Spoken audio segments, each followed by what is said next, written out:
For the next part, we are going to be making the settling chamber. This is basically the part just after the inlet and just before, like, the open part of the wind tunnel. So, to create a new part, go to this plus button down the top, go to Create Part Studio, and you see down here, we've got a new Part Studio. And right click and press rename, and just rename this to settling chamber. Alright, so to start off with, we're gonna create a sketch and choose different plane.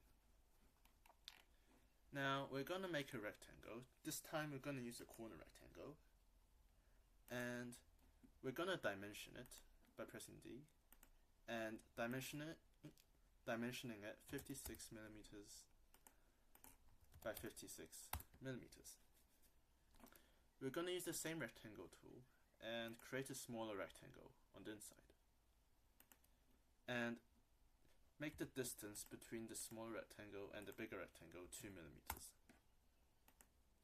by clicking on the edge of the small one and clicking on the edge of the large one, clicking away to define the dimension.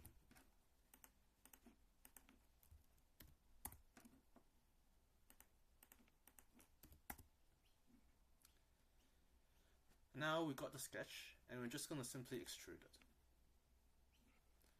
Set the extrude depth to 10 millimeters, and you can use right click to look around to see what your extruded sketch looks like.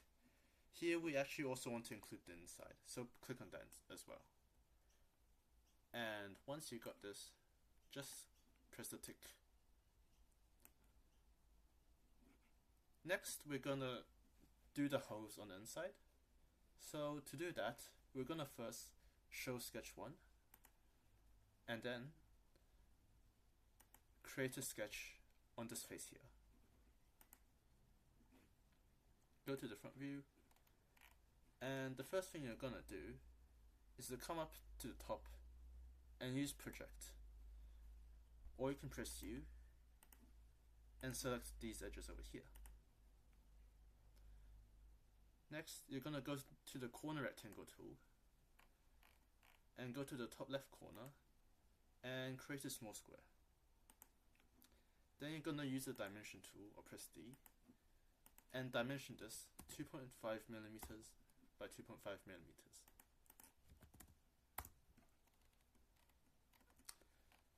Once you're done with this, we're gonna extrude that. And in this case, it will select everything, but what we want is just this inside part. So you can just press the X to delete what it automatically created, and just select this smaller, like, square. Set this to be removed, and it should automatically change direction, but if it doesn't, you can use this button to change the direction. And now you've got a hole in the part. So now you can press click to confirm that. Now, if we were to look at the finished sketch, you can see that there are like a lot of these holes, and to do that, we'll use a linear pattern. So go up to the top, and it's this button here. Select the drop down and click on the linear pattern. Now here it will automatically select the part pattern, but that's not what we want. Go ahead and change this to the feature pattern, and then simply you can either click on the extrude, like on the model, or you can click on it in the feature tree. For the direction, click on the direction, and then click on one of these two edges. So I'm going to click on the right one first. You can see that now there's another piece here, but it's not where we want it. We want to set the distance to 3.09 millimeters and set this to 17 instance count. you can see now I've got a row of these openings. We also want to have a row going that way. So go down here, select second direction. For the direction, zoom in back into the hole and select this edge. Set instance count to 17 as well. And set the distance to 3.09 millimeters. Yeah, it might take a while, but if you've got like a good computer, then it'll be fast. And now you've got this. This is what we want, so just press the click button, and there we go. Now, for the next part, we actually want to basically not have this be the full length. We're gonna do a bit of like insetting on this side. So to do that, we're gonna create a sketch on this face. Come to the front, and we are going to use the project tool and project these outer edges. Once you've got that, extrude, and this time we want to remove it and do 7 millimeters.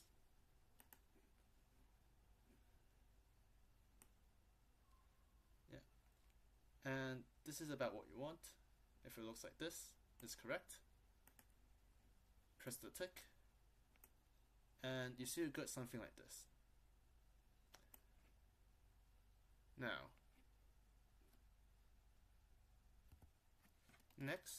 Next, we want to add these basically bolt holes. These holes to basically allow this piece to be fixed in place. And to do that, we need to know where the holes are. So what we're gonna do is we're gonna make a sketch on one of these sides. It can be any side for now. And basically, draw a line. You're gonna find the midpoint. It should show up as a square. Click on that and draw a straight line up. Now, it's quite important if you rotate around that the start of the line here is on the part which is removed and not the part which is like a bit more solid. But once you got this, you're going to press D to dimension and make this 7 millimeters, which exactly matches how far we've extruded this. Next, we're just going to add a point on the center, and yet again this square should show up, and just click on that, and now you've got a point there. Now you can just press the tick, and we can now go ahead and actually add the hole. So go up here, go to the drop down, and select the hole. Next, you want to click on the point that we just created.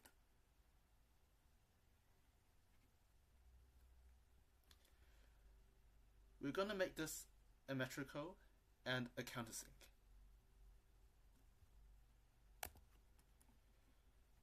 We want to set the hole type to clearance, the size to 2.5, fastener fit to close, the diameter to 2.7 millimeters,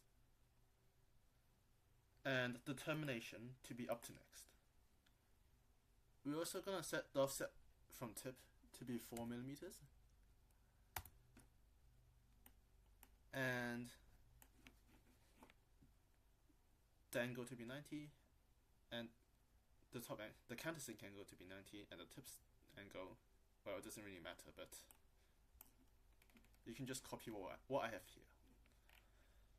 Now, once you've got this, you can just press the tick, and now we've got one hole.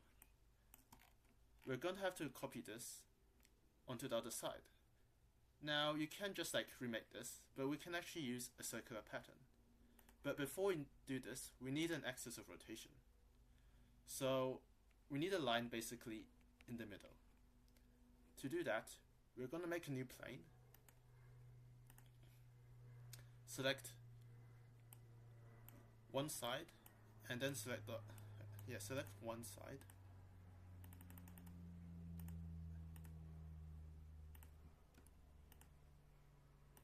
select one side, and then select the opposite side, and set the type to be mid-plane. Now you should see like this plane here, and once you see that, you can just press tick. Now we've got this, we're gonna make a sketch on it.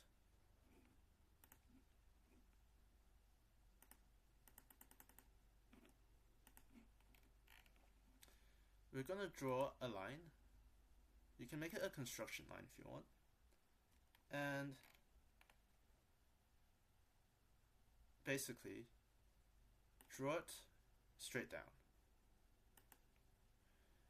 Now, to make things easier, to have it be centered, we're going to use the project tool and click on this edge. Now we're just going to drag this point onto this edge until it has the square, which means that it's centered. Once we got that, we can press the confirm, or if you want, you can dimension this as well.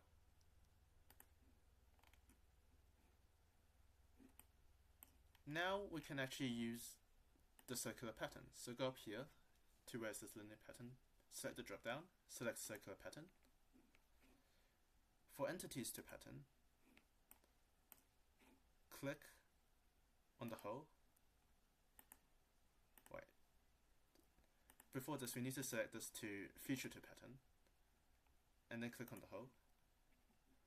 For the axis of pattern, click on the line that we just created.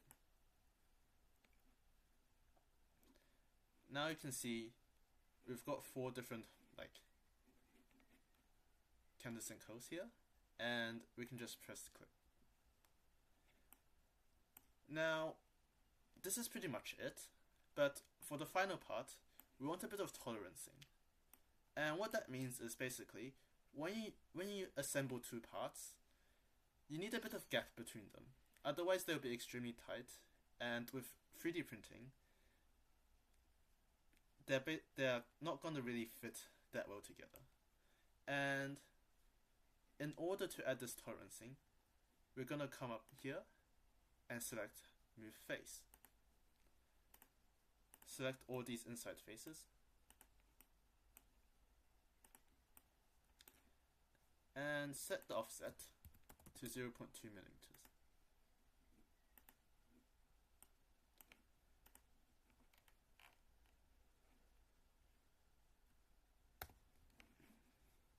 Now this actually offsets it towards the inside,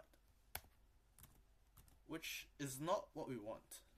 So in order to flip the direction of offset, instead of offsetting it inside, we want to offset it towards the outside. We just click on this opposite direction, and that will offset it to the direction that we want. Now we can just press this tick, and that's pretty much it for the sourcing chamber. To make things a bit more easy to see, you can actually just hide these other stuff, like the planes, the origins, and the sketches. And yeah, here we are.